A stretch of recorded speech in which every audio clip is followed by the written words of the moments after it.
Hello,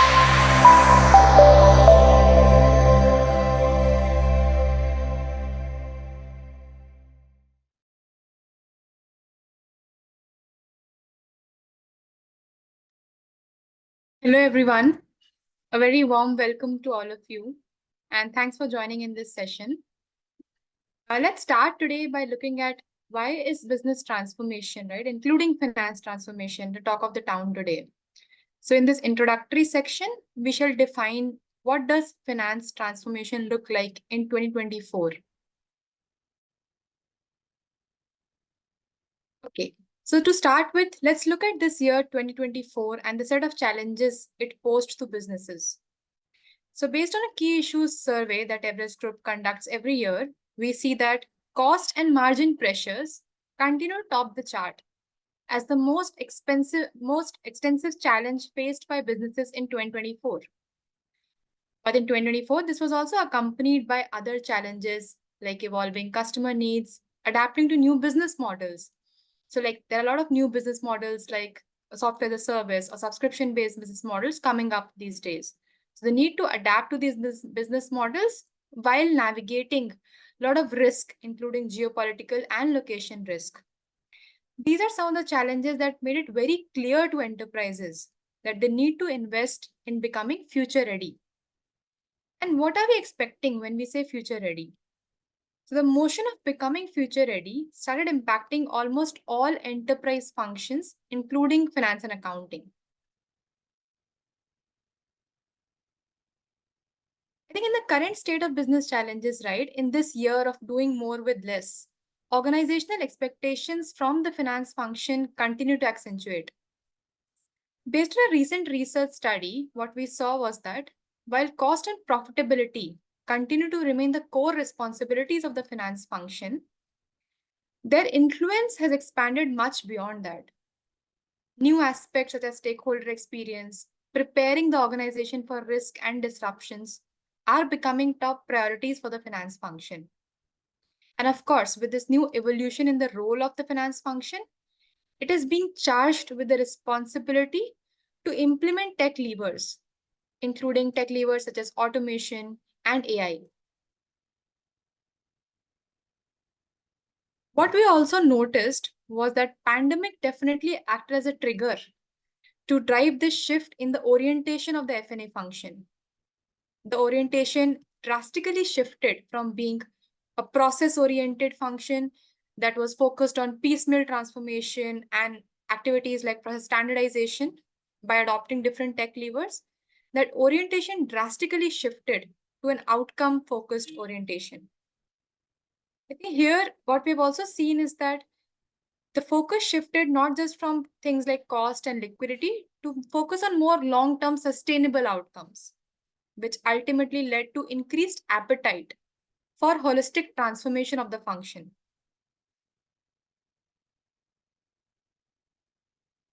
Based on the recent experience that I've seen and heard some of the finance transformation stories, one thing that really stuck, right, is how finance function has played an important role in delivering superior stakeholder experience. What has happened is, in a recent example, what an enterprise did was they adopted tech-powered order-to-cash processes. Basically, they adopted a lot of tech solutions to transform their order-to-cash process, which led to significant improvement in stakeholder experience.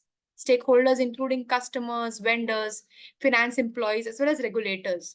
This is very counterintuitive, right? As to some function that was very much oriented on very quantitative metrics is now starting to look and prioritize experience as an outcome metric. While a lot of this has been happening for a few mature enterprises, right? But we also see that largely, majority of organizations are struggling with challenges. Their F&A operations are plagued with several challenges today. We see that the majority of PAC is still behind this transformation journey, on this transformation journey. Their F&A operations are facing many challenges. There are some common challenges like inefficiencies due to manual processes, very long cycle times, ineffective stakeholder communication, and fragmented system landscape, fragmented tech landscape, along with poor data management. While these are some of the challenges that span across different F&A processes, what we have seen some process-specific challenges also troubling organizations today. For example, in budgeting and forecasting, right, there are challenges around access to near real-time data. Organizations are not able to do accurate forecasting. Similarly, when it comes to processes like accounts payable, there is delayed and inaccurate processing, which is ultimately leading to poor vendor experience and a lot of unexpected expenses on an organization's part.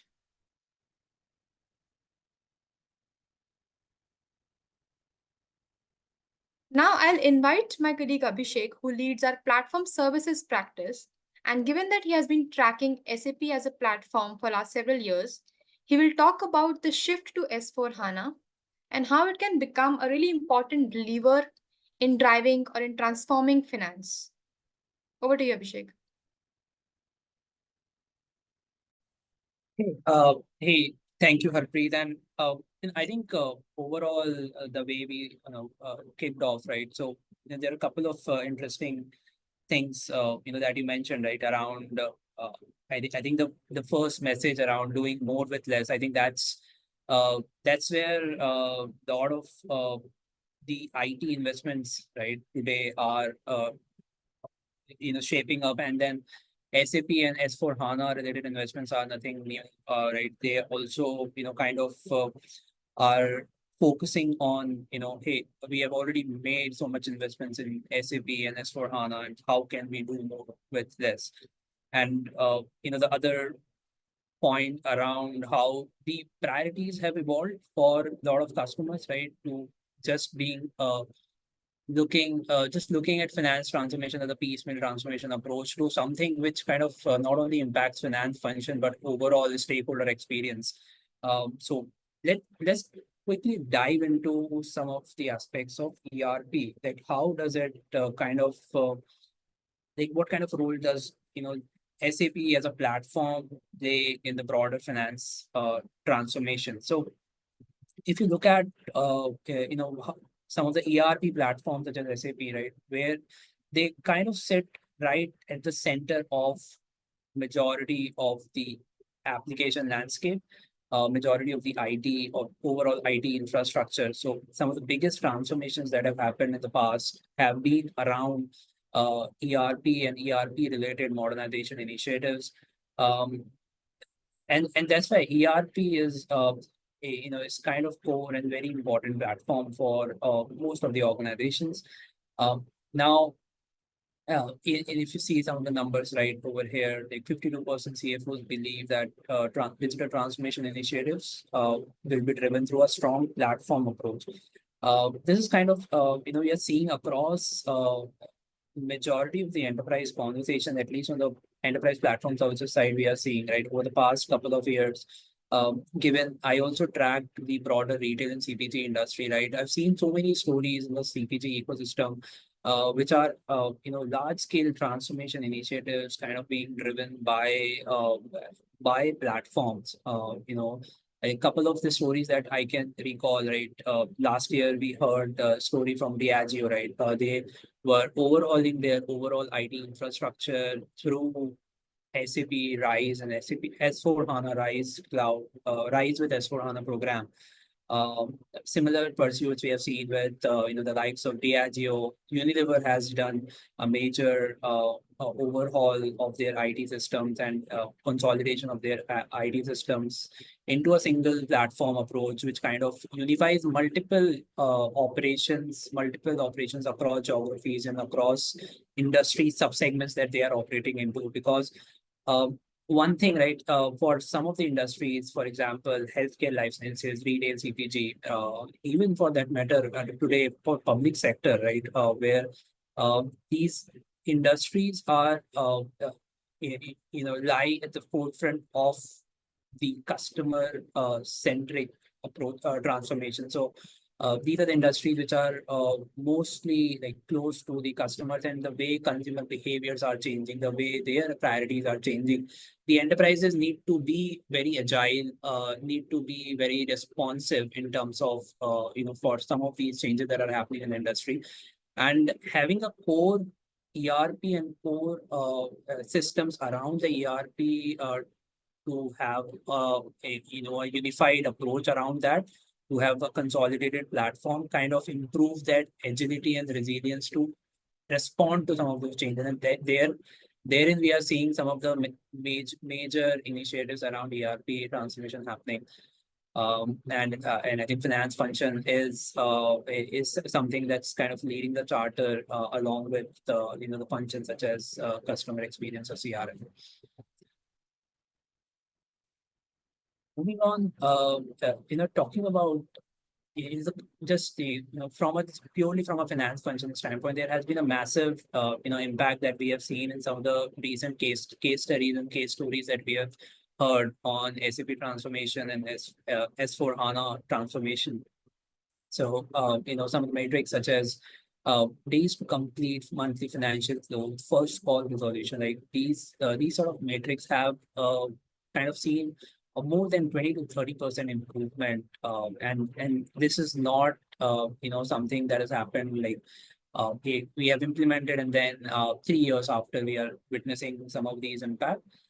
These impacts are being witnessed right after the rollout of some of the initial phases of the transformation. Same way, some of the matrix around account reconciliation. I think that has seen a major uptake, right? Because some of the other matrix around fixed asset transactions, expense report audited in 5 days. I think these are matrix like which are doing more or less fine in the legacy systems as well. But something around account reconciliation, I think that has seen a major uptake, right, from S4 HANA related transformations, which kind of brings me to the point that like purely from a finance function standpoint, I think one of the major priority for a lot of these S4 HANA related initiatives is also around how can we make our systems and how can we make our function more real time in nature. So the financial consolidation, the cost accounting, or even managing the pricing. How can we make this more iterative, more dynamic? I think that's one prime factor that's kind of driving a lot of the initiatives and platform adoption across the value chain of the finance and related ERP solution areas. And if you look at this entire value chain of activities, to my point around hey, how can we make some of these processes more efficient, more real time? This has kind of also helped us to help the overall ecosystem. With there are a lot of SaaS solutions out there, a lot of standalone financial solutions out there who have kind of catered to some of these gaps. In terms of building solutions for a specific point in time use cases. And again, the idea still remains the same. They're building certain solutions that kind of aligns with your broader S4 HANA platform, your broader ERP platform that integrates well with it and sits on top of it, kind of share similar architecture. And therein, interestingly, what we're also seeing is, across these solution landscape, we are also seeing a bit of a consolidation also happening. There are players kind of emerging as standalone major players across these stacks of financial solutions. And Harpreet, I believe, right, you also track this market very closely. Anything interesting, right, from a market consolidation standpoint and platform consolidation standpoint that you are seeing in this particular space? Yes, Abhishek, I think you make a very valid point here, right? So what we are seeing, right, in F&A, the tech ecosystem is evolving very rapidly.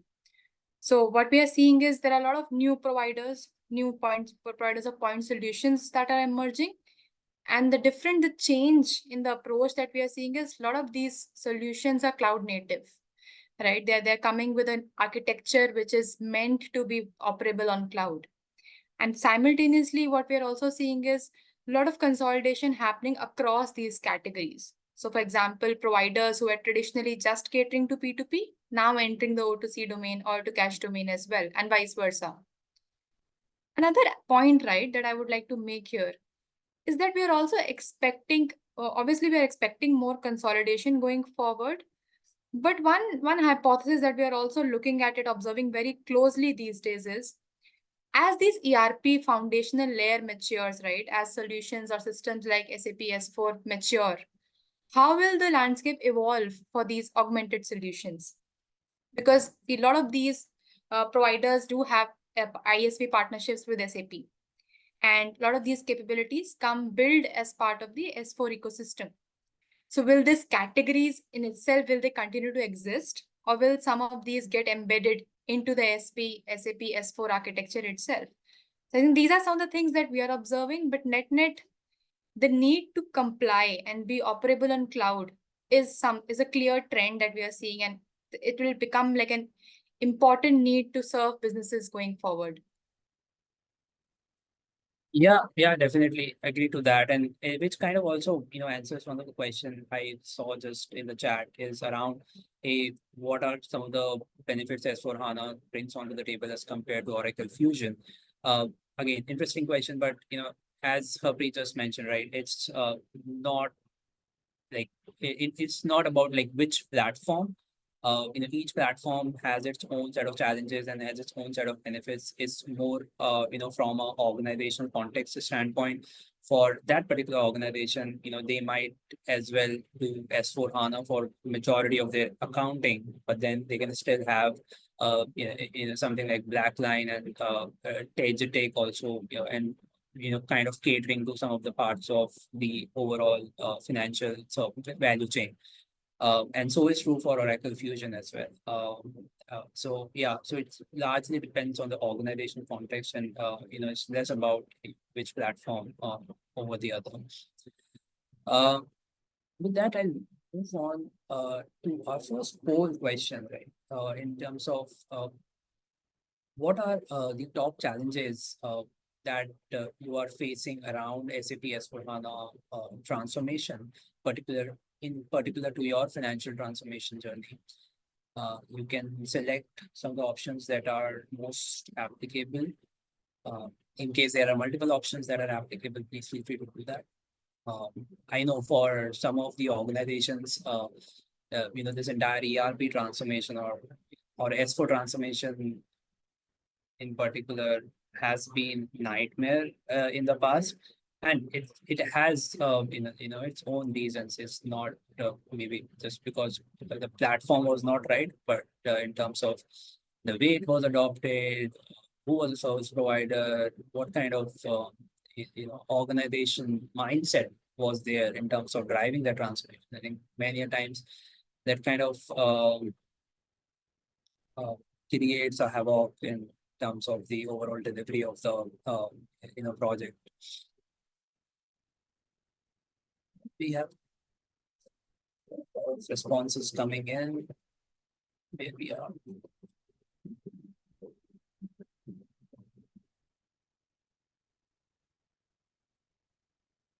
I think Harpreet, some of the responses that we are getting is not a big surprise, but I think that's interesting to see point around complex licensing to be there in top 3. And that's interesting. I think pricing always comes in some way or the other. Yeah, you give the platform for free, right? Everyone happy.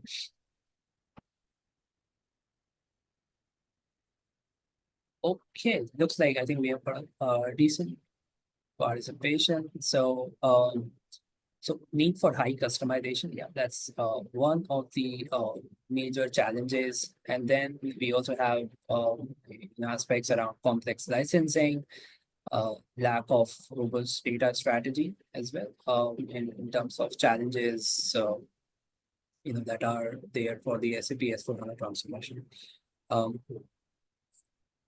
I That's think the data quickly. strategy piece also quite well resonates as to general conversations that we are having in the market, right?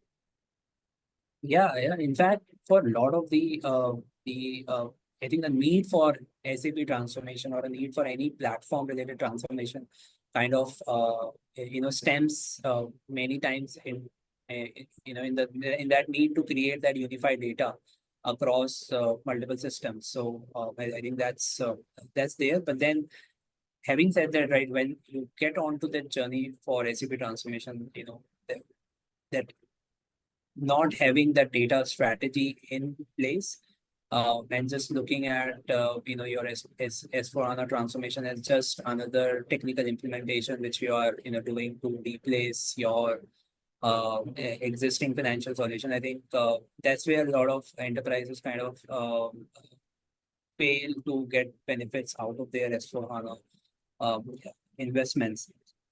Same is true for customization, right? And I think right now we are running this global SAP Business Application Services peak assessment. I mean, this is the fourth year we are doing a very dedicated assessment on SAP ecosystem. Uh, and still, right, this year as well, I think some of the stories and when we are talking to buyers, as part of the buyer reference call, so um, the sheer reluctance of some of the buyers and especially some of the larger organizations to not change their processes in line with the broader mandate around minimizing customization to make it more agile, to make the platform more agile, easier to update, easier to make changes. There are organizations out there who have even after picking up S4 HANA, they have kind of modified the entire system in terms of to bring it in terms with the processes that used to exist before the transformation journey. So in many cases, right, this entire cloud transformation journey doesn't make the intended business outcomes for these organizations. Uh, while there is another side of the story as well, right? There are organizations who believe that there are certain processes which are core to their business strategy, which are kind of creating a competitive differentiation for them. So not everything can be standardized, but then that openness to standardize certain parts of the value chain which are not that differentiating for your business or where you may want to reevaluate that do these processes still create that competitive differentiation for your organization. So those are the processes where you need to think about, hey, do we need to make those changes to the processes, work with a service provider who is helping you on the implementation and the consulting phase to rethink that, hey, maybe it's time we change some of these processes to reduce our technical debt when we are moving to a modern system. So yeah, I think that's on the customization piece, licensing and I think pricing. I think those continue to be challenged across multiple platform ecosystems. So that kind of is true for SAP as well. Product maturity, I think that is kind of significantly improved for S4 HANA over the past 4 or 5 years. Now the solution is termed to be more complete. However, still exist certain financial modules, certain solution areas where the platform is not that applicable for certain industries. And therein, I think, as we discussed before, there are these point solutions which are kind of filling that gap of innovation and that gap of transformation. Uh, Finally, talent. Talent is a big challenge. I think just purely from a S4 HANA standpoint, that the number of resources out there, certified resources for S4 HANA, I think while they are growing, but the pace at which they are growing is not at par with the demand that we foresee uh, in the SAP ecosystem over the next couple of years. So while talent may not be that big of a challenge as we speak today, but we anticipate, right, over the next 1.5 years, right, we'll see talent to become a bigger challenge than some of the other items mentioned over here. Okay, with that, I think this brings me to an interesting slide. So here is you know offer for today's session. So the attendees for this session who have joined or who are listening to this pre-recorded format, you can reach out to us, to understand more about the current state of finance transformation and talk to us about what we are observing on the S4HANA side, any specific questions that you may have, which we could not address in today's session. We'll be happy to answer those over a complimentary briefing with me, Harpreet, and Vignesh, who is also part of our team and looks after this the SAP and the overall finance transformation space. With that, Harpreet, I will hand it over to you. Why don't you? And I think your team has worked on some great pieces in the recent past, purely focusing on CFO's mindset. I know your team also do these yearly surveys with CFOs in terms of understanding their priorities, how they are changing. So why don't you tell us, purely from an S4HANA transformation standpoint, what's the change that you are witnessing in the market when it comes to CFOs? Sure, Abhishek. Well, I think firstly, thank you so much for that wonderful insights into what's happening in the S4 HANA world, right? And now I think coming out of it, as we talk about CFO, so you rightly said, my team has been conducting these surveys, which we call as global CFO studies, to understand and to get a glimpse into the CFO's mindset. What are they thinking? How are they going about it? What are some of the top priorities? What are some of the challenges that they are facing in meeting those priorities and those kind of questions? So I want to start with a quick slide here. So that talks about the shift that we have seen in terms of the expectations from CFOs. So clearly, if you look at a few years back, right, then CFO as a role, as a stakeholder, was looked upon from a domain focus or a functional strategy leader standpoint. They had very functional objectives, business objectives that they were expected to meet, which primarily revolved around cost, operational efficiency, and were largely confined to function specific, which were very finance specific or finance heavy objectives and metrics.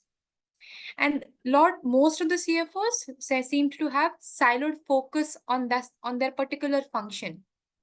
But today and over the last few years, we have seen this drastic shift in the expectations as well as the things that CFOs are bringing to the table. We are seeing them expand their responsibilities and role much broader than the finance function, looking at the overall corporate strategy, looking at delivering business impact beyond efficiency, right? And I think this is very well validated. Like from last 2 years, one of the key outcomes from the global CFO study was that not just cost and profitability, but also top line growth and things like experience were coming as the top priorities of the CFO and the finance function. I think that validates what you're seeing in front of you today.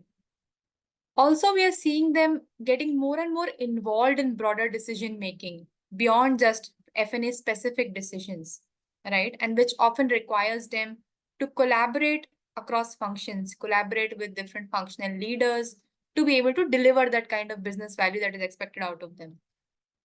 Net, we are seeing CFOs become strategic business partners in most of the organizations who are responsible not just for decision making, but who are also responsible to orchestrate or drive transformation, right? And I think you already talked about one of the core aspects or the core foundations of a finance function is to be able to get those near real-time insights. And with that, I think CFO is becoming that custodian of insights that can deliver the value to broader organization. And why are we talking about this today, right? Just let's put some of these things in perspective. So what we are seeing today is that enterprise buying behavior is shifting when it comes to tech and when it comes to platform purchase. We are seeing a drastic shift from just a tech-centric approach to a very techno and functional-centric approach, requiring a very different mindset, as I would say. Parallelly, what we are seeing is that, and this is an ongoing study that I'm quoting here, close to 50% of our survey respondents indicated that CFOs are playing a greater role in the AI initiatives. And the reason I quote this here is because this clearly shows AI is one of the talk of the town theme today, right? And if they are playing a greater role in AI initiatives, that clearly indicates the kind of role they are expected to play in broader transformation initiatives as well. So coming back to this piece, right? What we are seeing is the increase in the number of techno-functional platform deals. It is clearly rising. So net, if I have to put it in one statement, then it is not about SAP anymore. It is about finance transformation with S4HANA. Similarly, for another example, it is about sales transformation with SFDC. Clear shift from just platform-centric approach to a very functional transformation-centric approach.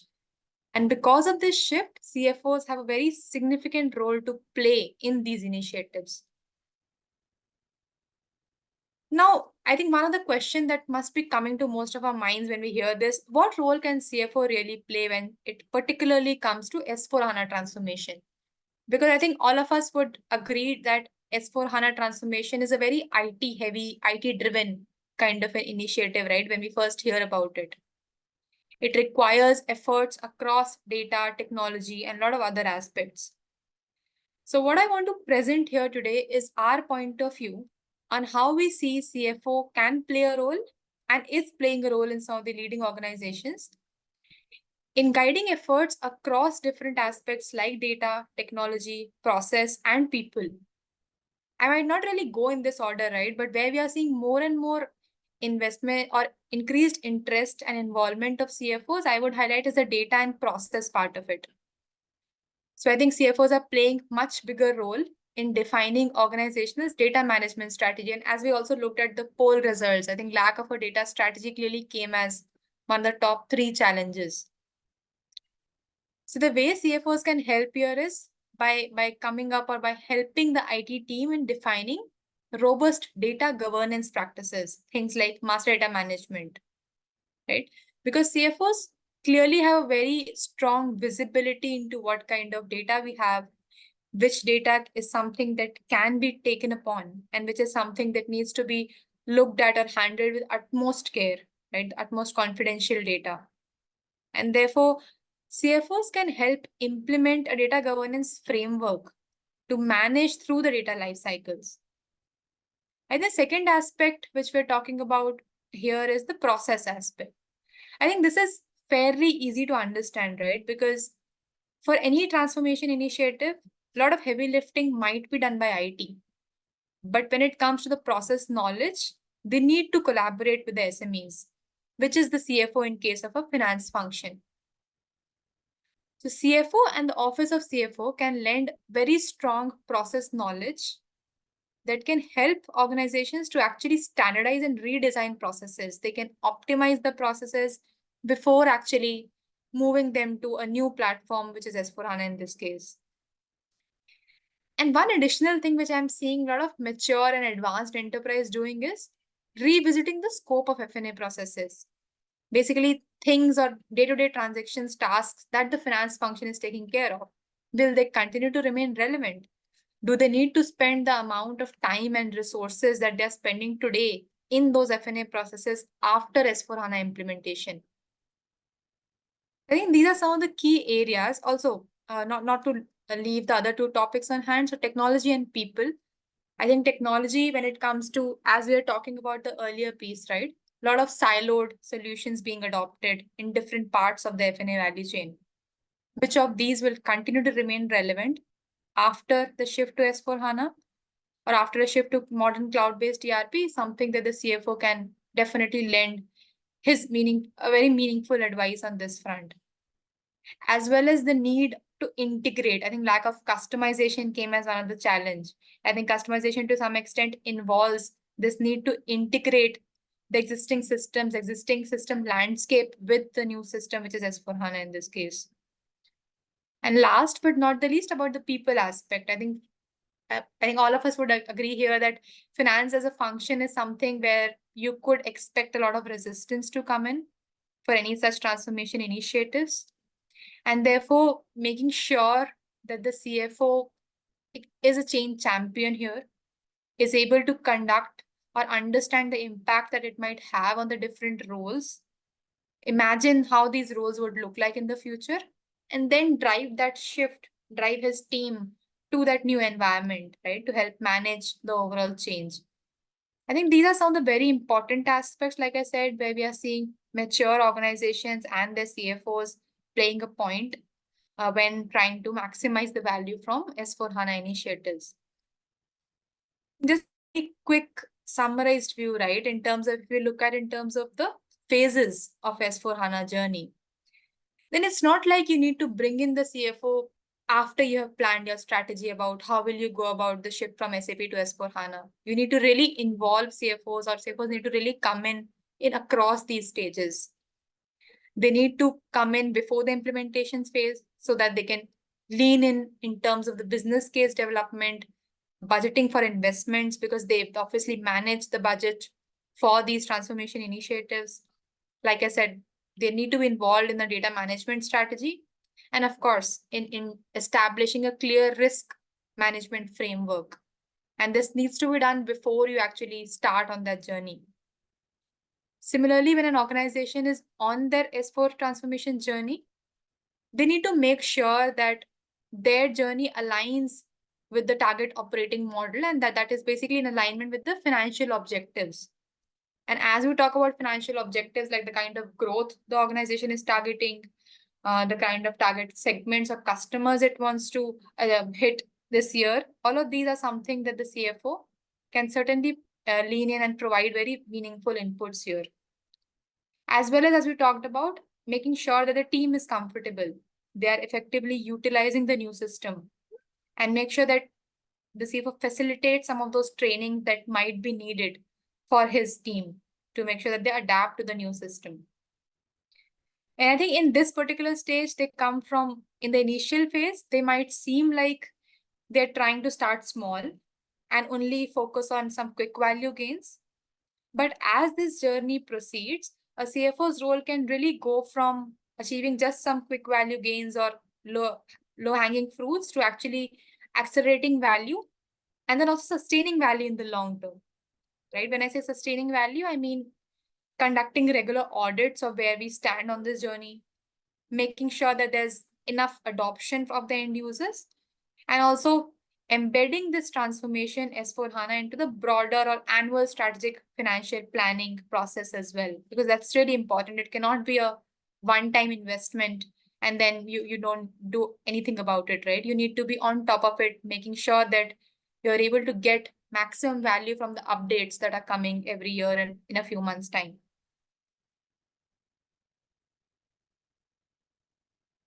I think with this, as I talk about this, one question that must be coming to your mind is, how can CFOs play a role in the different approaches? Does it really matter which migration approach the organization is adopting? So this slide is just a very short summary of how can CFOs still play a point irrespective of the transformation approach, because each approach, whether it is greenfield, which definitely involves a lot of high investment, CFOs can have a direct oversight on budgeting and therefore they can help here.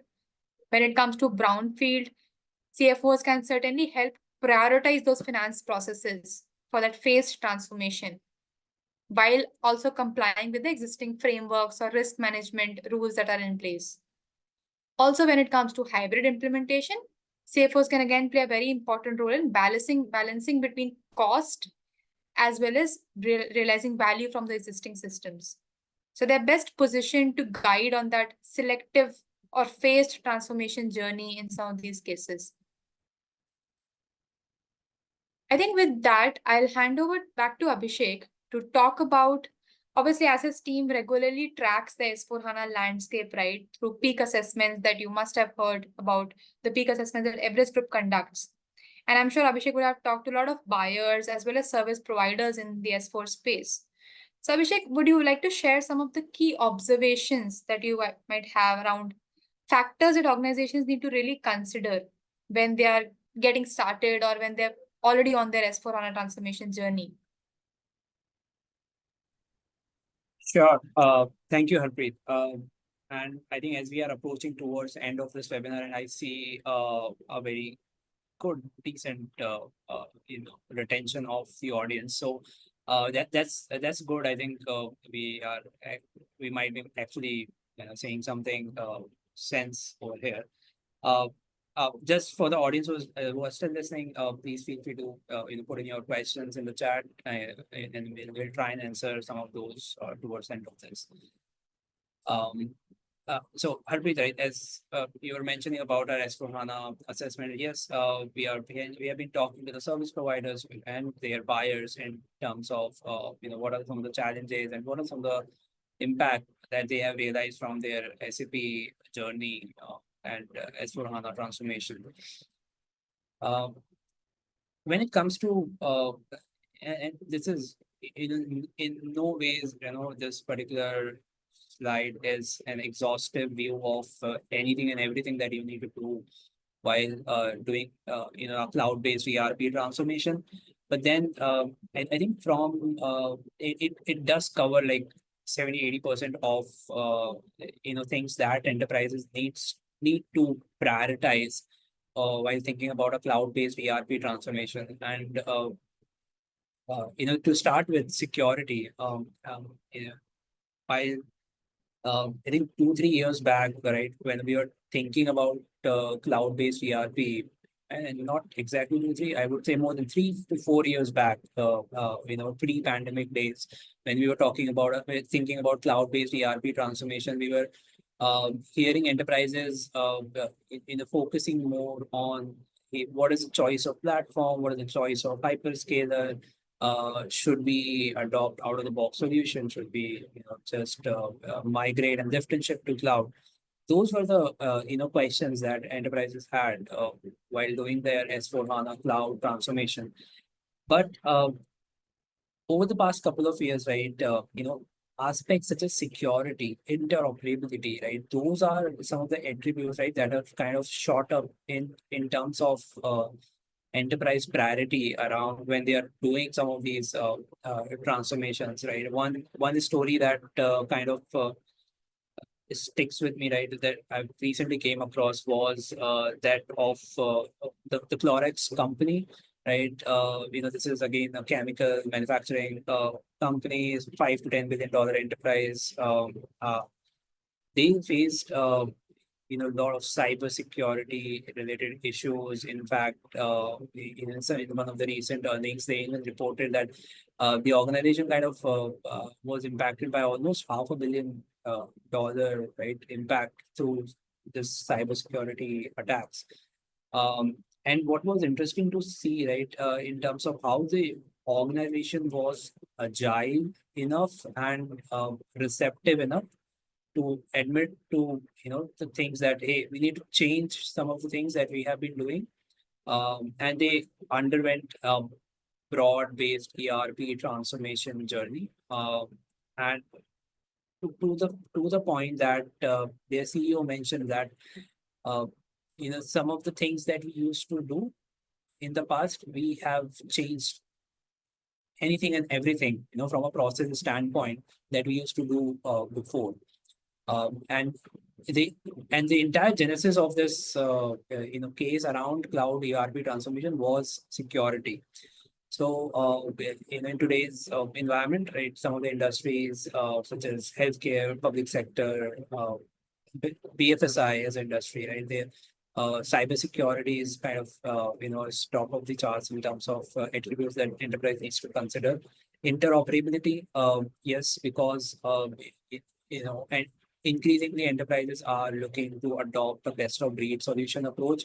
And this is not only true for finance, but also true for sales, supply chain, human capital management, for that matter. So the how interoperable is your platform that you are selecting, is how can it integrate with some of the others, not only broad-based ERP platform, but also some of the point solutions which kind of plugs into the platform maturity gaps that this existing platform has. Finally, some of the business value or business decision making also involves attributes such as agility and resilience in place, and therein, a lot of that consideration comes in around, hey, where do we need to make those meaningful platform interventions, and where do we need to make those meaningful process interventions to make those processes and our technology more agile for us to respond to the changing market needs. And finally, value, right? We started this, webinar with, this theme around, hey, doing more with less. Uh, Anything around that, you you can't realize until you are measuring, right? So that value measurement is kind of something that has become a high priority for a lot of enterprises, right? In terms of the kind of IT KPIs you are managing, you are measuring the kind of business KPIs, the how you are linking some of these IT and business KPIs for your ERP transformation to the broader organizational OKRs. So that is also something that has gained prominence and is an important attribute that a lot of enterprises need to look into when they're thinking about the cloud-based ERP transformation.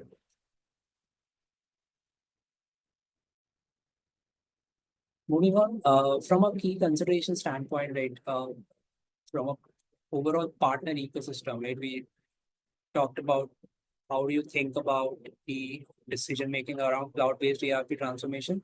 But then once you have done that, when you are selecting the provider of choice, and while we are having this discussion today around strictly around S/4HANA, but then having said that, right, even when you are embarking on a journey for finance transformation with S/4HANA, you may want to think about from a platform perspective across the value chain of financial solutions that you are looking to replace with a core S/4HANA platform. Are there functions which would need a different approach, which would need a more customized solution for your industry and for your industry subsegment?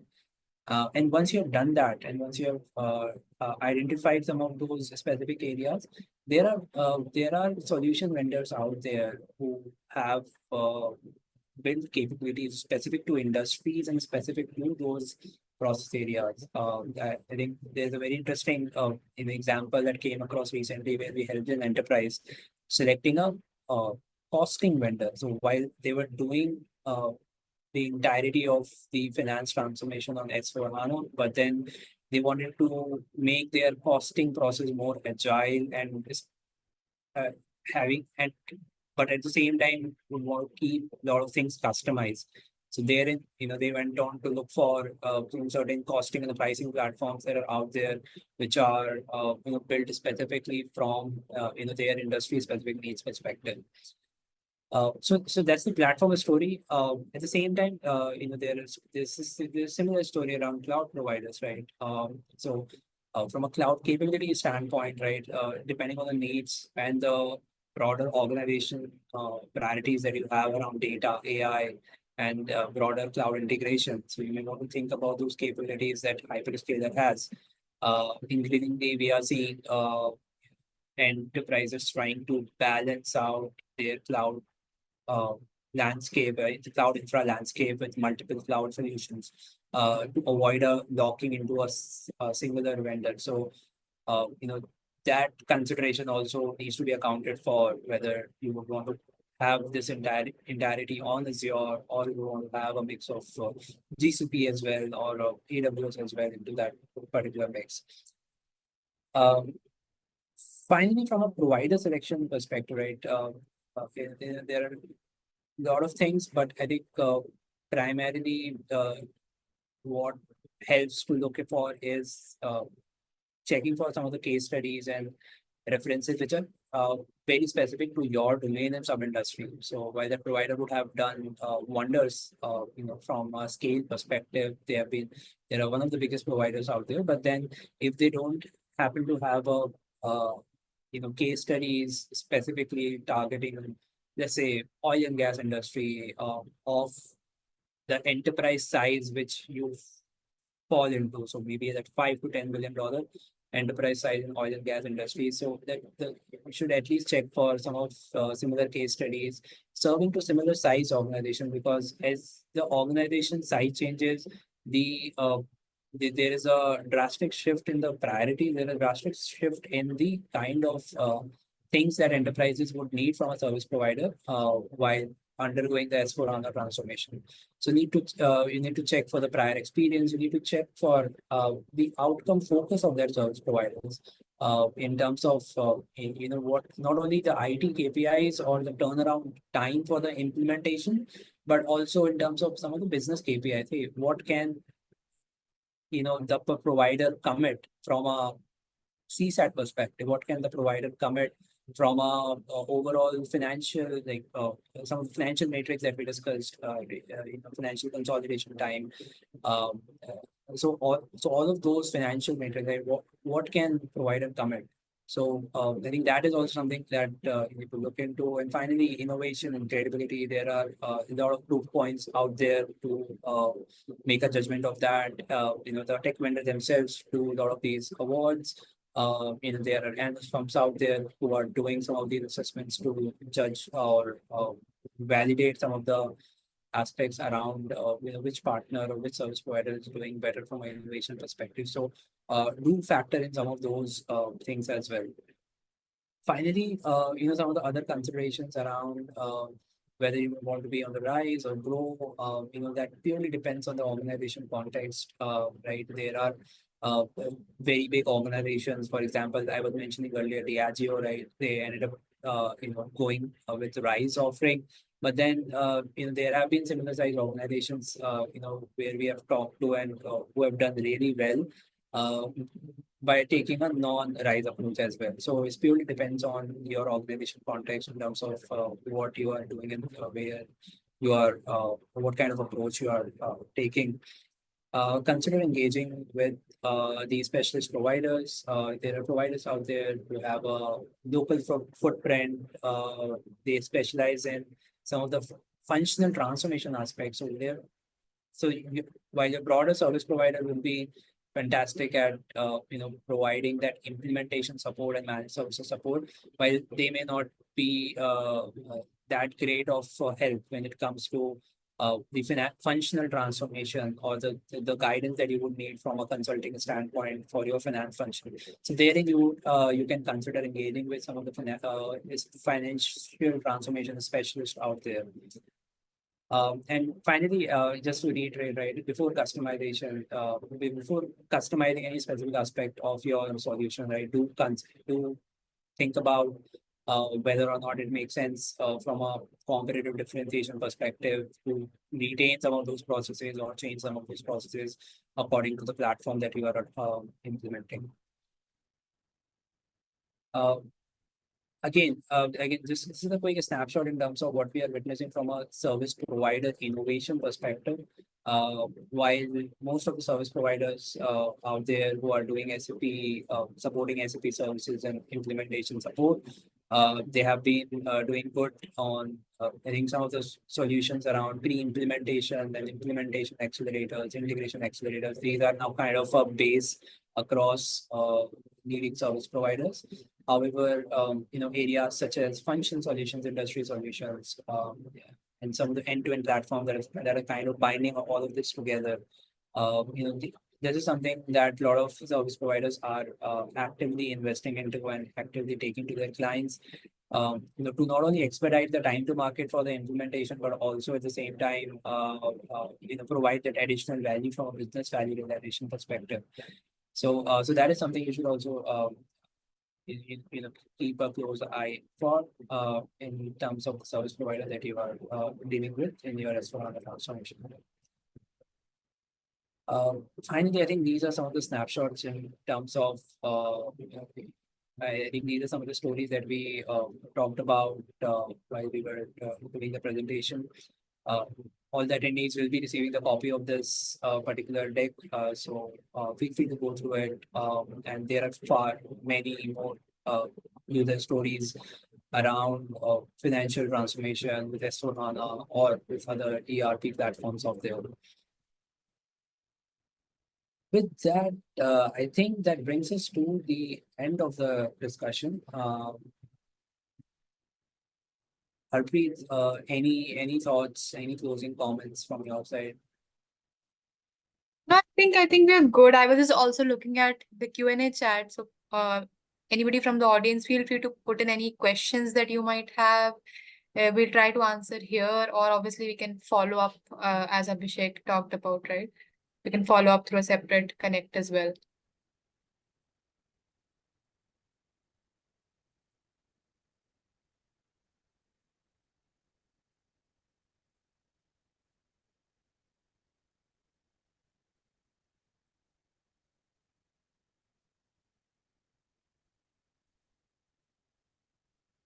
I think there's a question around any good example that you can quote from a big automotive company doing transformation.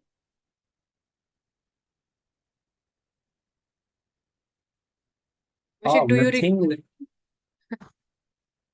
Nothing that comes top of my mind, but then I think we have seen some of these stories I think recently. I think the costing example that I just did mention, right, in terms of so this is a company, is what it is, one of the leading providers of automotive parts to so automotive parts manufacturer, and they are undergoing a rise with SAP sort of transformation. They are again that mid to large scale organization, 5 to 10 billion.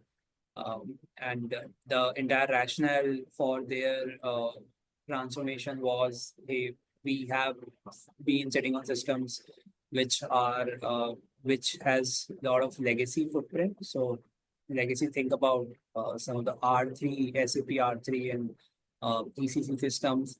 And at the same time, there are a lot of Excel sheets across our financial as well as some of the other functional areas.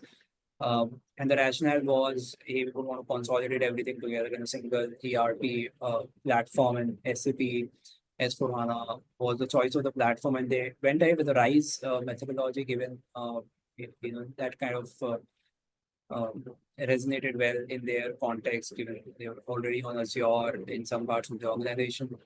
Um, yeah. And again, as I said, the interesting aspect that I saw was while they were doing the finance on S/4HANA, but at the same time, they were actively evaluating specific processes, specific modules for some of the other aspects around costing, around pricing, where they can bring in a certain SaaS solutions built in cloud, has a native integration with SAP, uh, and at the same time, which is more contextualized for that process and that industry. So I think that's an interesting one that I can at least recall of now.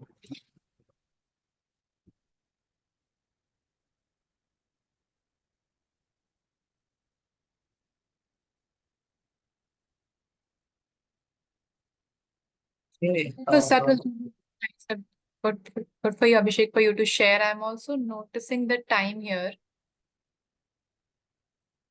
I think we may want to close now. I see there are a couple of more questions, but I think Rajesh, Silvaraja, I think we both, right, we'll be happy to address these questions offline, and we'll reach out to you over email.